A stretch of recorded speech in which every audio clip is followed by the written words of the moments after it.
Hi, I'm Vareen, a curious explorer of the intricate landscape of the human mind and behaviors, and you're now listening to the Ink Thoughts podcast, where I unravel the mysteries behind the incongruous thoughts that pepper our everyday existence.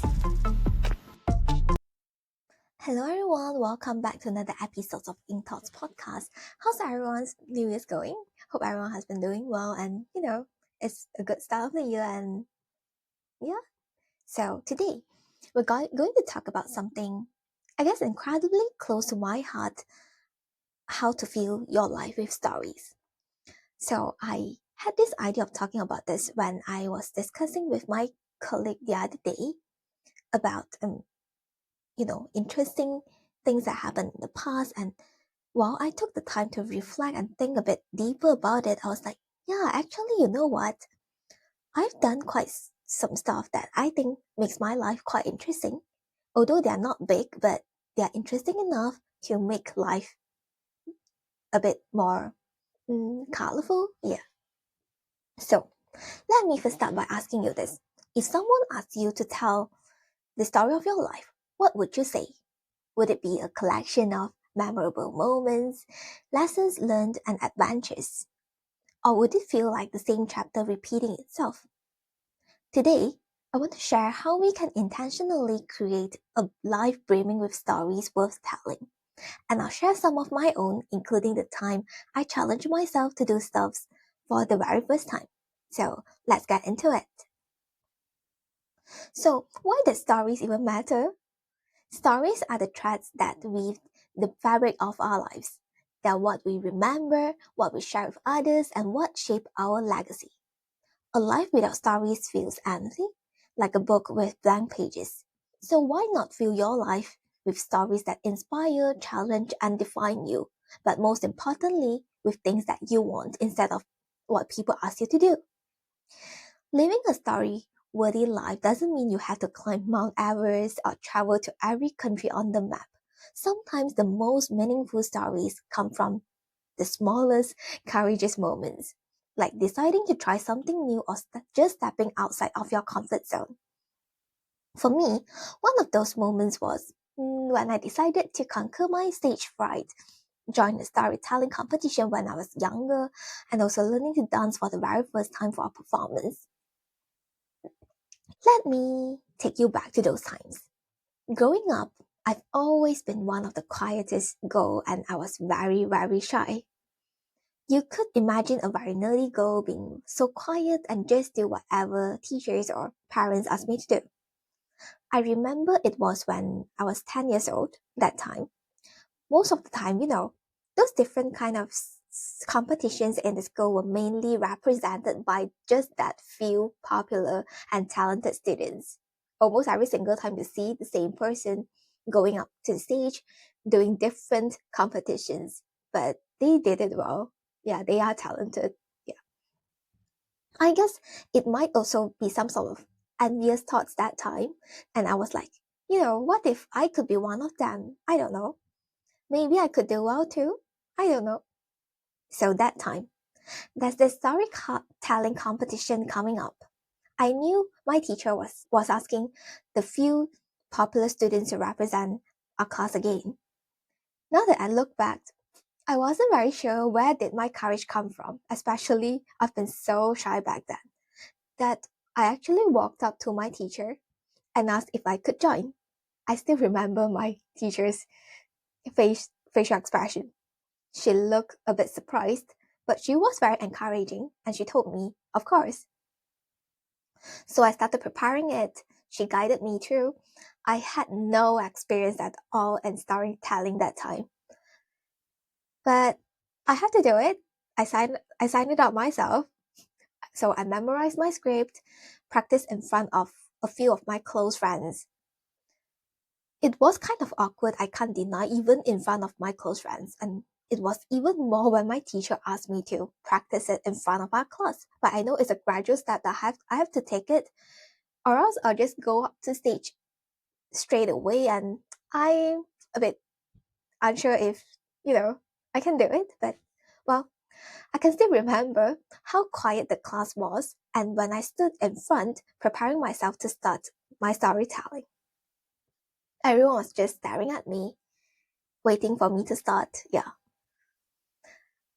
And so I just did it.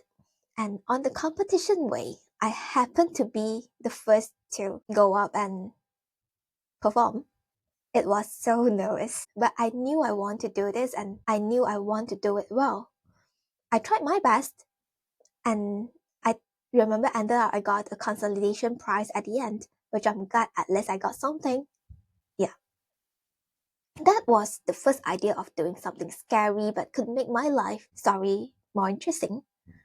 And since then, although it is still scary at times, but it gets easier to, request or volunteer to do something interesting or cool that I think I want to at least give it a try and believe that I could do it, even it's for the very first time.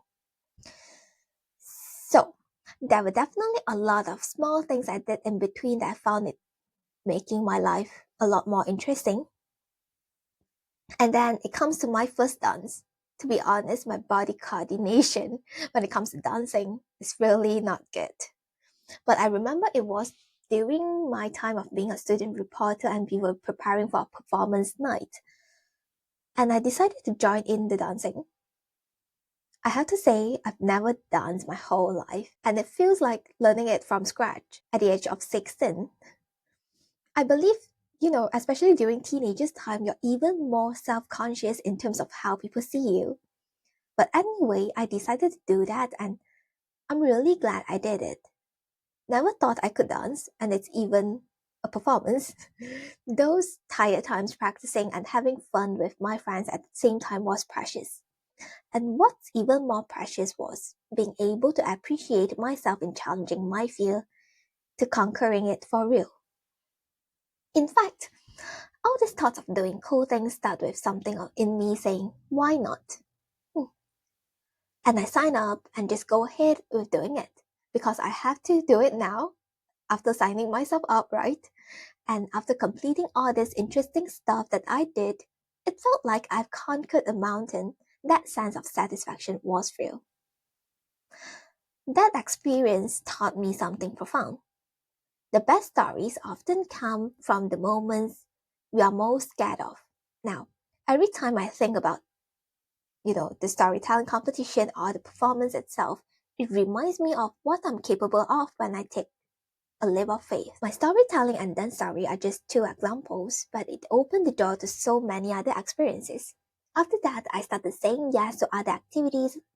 Each yes became a chapter in my story, teaching me something new about myself and the world around me.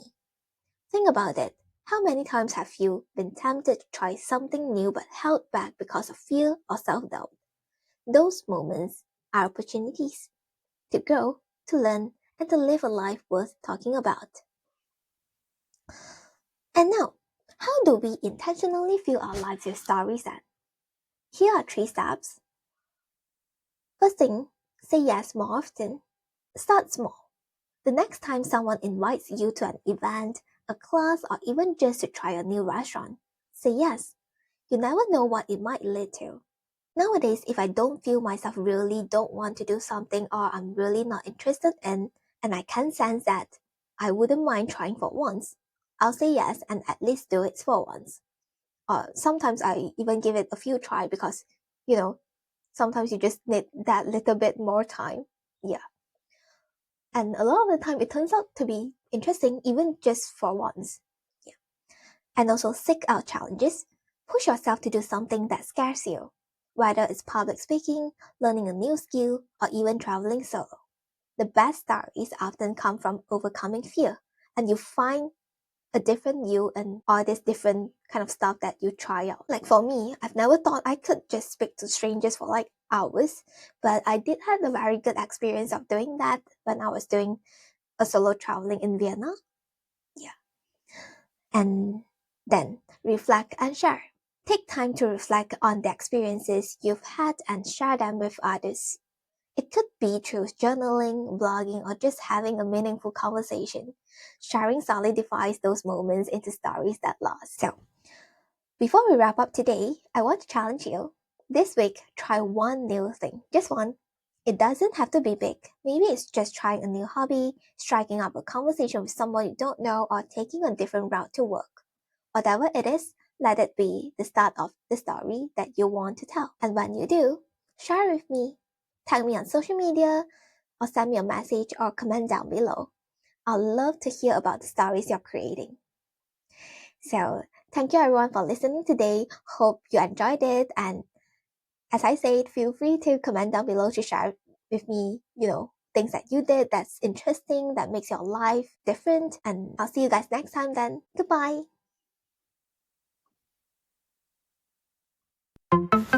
Thank you for listening to this episode of the podcast. If you enjoyed it, do like and share it with your friends and family, and drop me a comment on YouTube. If you're on Apple Podcasts, please leave me a review. If you're on Spotify, please rate my show. Alternatively, any questions or feedback, feel free to email me at hello@inkthoughts.com or send me a private message on Instagram, Facebook or Twitter with the username of inkthoughtspod. Thanks again, and catch you all next week.